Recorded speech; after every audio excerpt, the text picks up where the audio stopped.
Good morning, everyone. Today we are going to begin with a new chapter in the subject computer. We are going to start with lesson number 8, moving ahead with HTML. Now let's begin with the introduction. HTML has the set of tags that can be used to create two types of lists. They are ordered list and unordered list. An ordered or numbered list helps to show the list items in a specific order, while the unordered or bulleted list can be used for arranging the related items irrespective of their order in the list. So let us start learning the use of these lists in our HTML document. Now let's learn about creating ordered list. Ordered lists are created by using a tag named OL. OL stands for ordered list. In this, the list elements are numbered or marked in a way that it gives their order. Then we start listing the elements that we want to insert by using the LI tag. The LI stands for the list elements. This is typed in the body of your HTML document, and once you view it on the web browser, this will be showed in this manner as you can see on the screen. There is a start attribute available in the numbered list.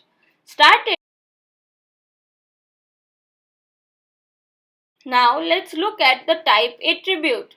OL type equals to numbering code. The type attribute is used along with the numbered lists. Numbered list or ordered list to have different formats such as A, B, C, small a, capital A, or Roman numerics or Arabic numerals, then you can do this using the type attribute. The start attribute, as you can see over here, this is the syntax for the start attribute. It means that you can start your list from a specific number or alphabet. If you want to start your ordered list from 4 or D, then it can be done using this attribute. Here you can see an example for the same.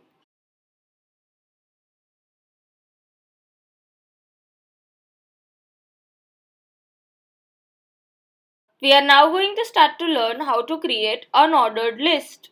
Now let's see how we can create unordered list. Unordered lists are the lists which do not have any systemic or numerical marking on them. Unordered lists are started by UL. UL stands for unordered list, and then we write the list elements or the list items in the LI. Here you can see an example of an unordered list. This is written in the body tag. Once you run it on a web browser, this is what it will look like. Type attribute in unordered list. There are lots of different types of unordered list. They are of different shapes. They may be bullets, they may be disks, they may be squares and such. So these can be changed using the type attribute. Now let's see how we can insert images in a web page. We will now be learning how to insert images onto our web pages. You must have seen websites like these often where there are lots of multimedia images or videos on the web page. Right now we are going to learn how to insert such images onto our web page. There are different types of images like PNG, GIF, JPG and much more. These sort of images can be really useful in making a web page as it makes our information easier to understand and also engages the reader. Images are added using the IMG tag, which stands for image.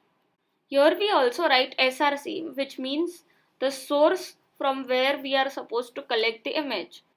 And after that we write the location of the picture on the computer along with its name.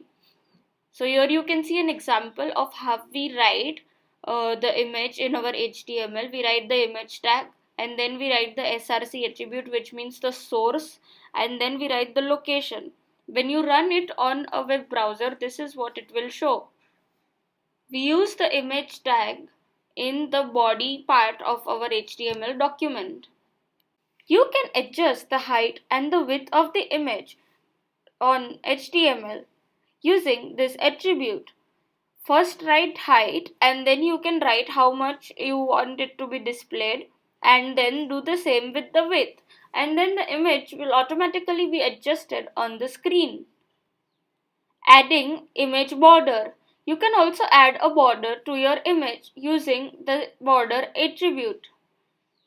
By writing n, it means you determine the thickness of the border.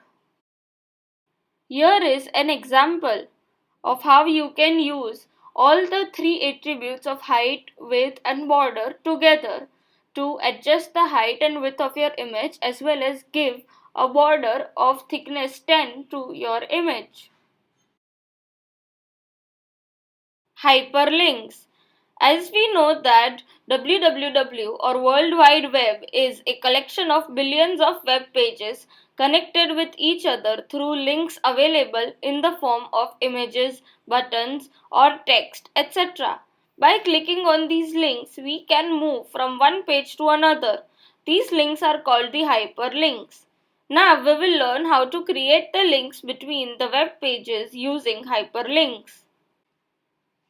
HTML tag defines a hyperlink which is used to link from one page to another. The most important attribute of the A tag is the href attribute, which indicates the link's destination. By default, links will appear as follows in the browser.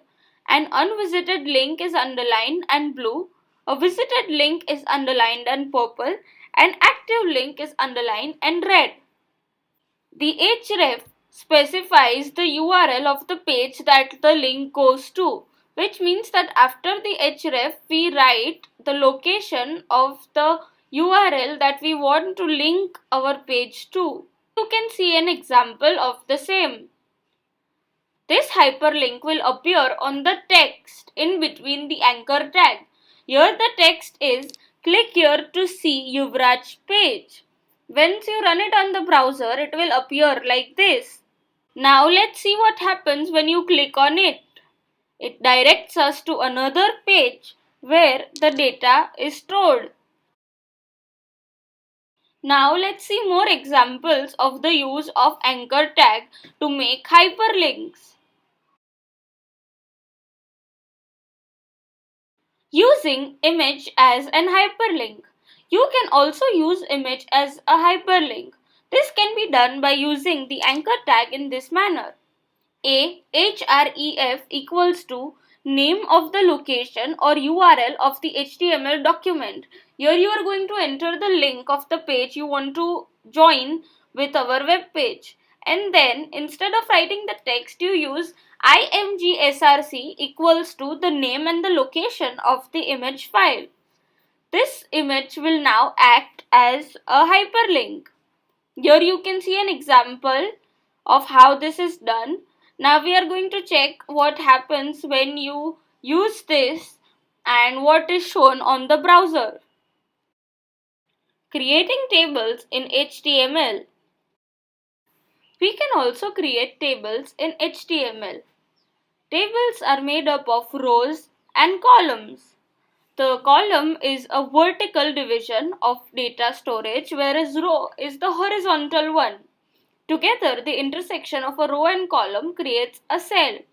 Here you can see an HTML table where TR stands for table row and TD stands for the columns.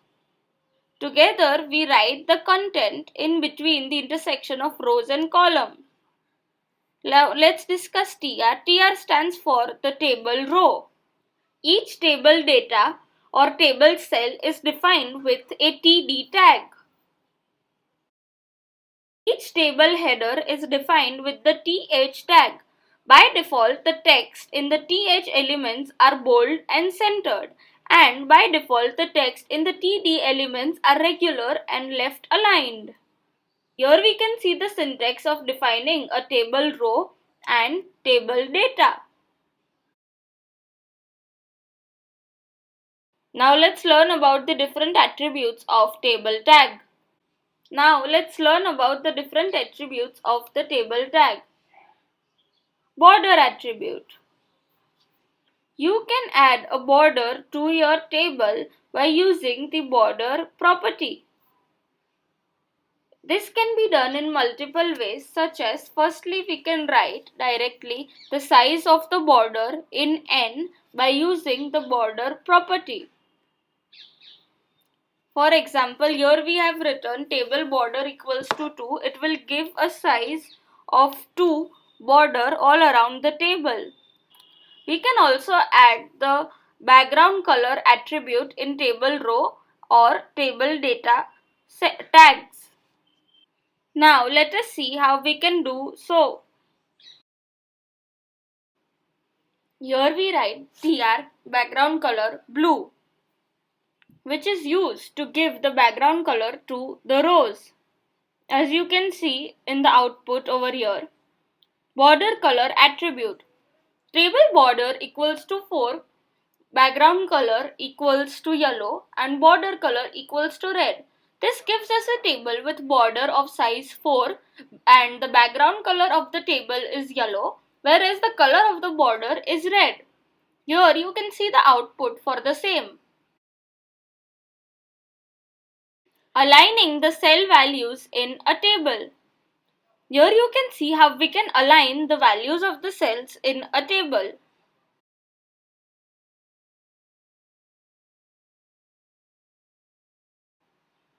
TR align equals to, you can select over here whether you want left, right or center. Or for all the table cells you can write TD align equals to, again you can choose whether you want the alignment to be left, right or center.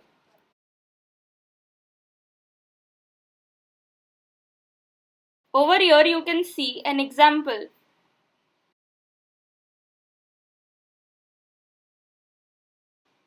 So that is it for today everyone. Have a very nice day. Please revise this chapter.